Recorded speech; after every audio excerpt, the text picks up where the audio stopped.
সাগরের মাঝখানে এক পাহাড়, ওই পাহাড়ের উপরে বসে 500 বছর টানা আল্লাহর ইবাদত, দিনে আর রাতে একবার করে নিচে নামতেন। সেখানে আল্লাহ তাআলা পাথরের ভেতর থেকে তার জন্য মিঠা পানির ব্যবস্থা করে দিয়েছেন, আর একটা ডালিম গাছের ব্যবস্থা করে দিয়েছেন। সকালে নামলে একটা টসটসে ডালিম, রাতে নামলে টসটসে ডালিম। এগুলো খেয়ে খেয়ে 500 বছর সে আল্লাহর ইবাদত করেছে।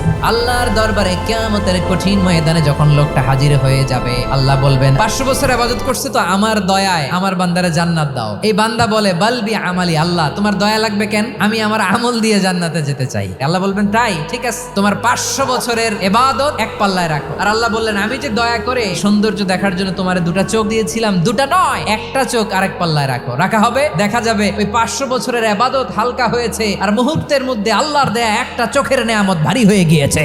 ফলাফল দেখো, হিসাব বলে তুমি এখন জাহান্নামে যাবা, যাও এবার জাহান্নামে যাও। এবার লোকটা কাচুমাচু করে বলে আল্লাহ এবার আমি বুঝতে পেরেছি তোমার দয়া ছাড়া দুনিয়ায় কেউ জান্নাতে যেতে পারবে না।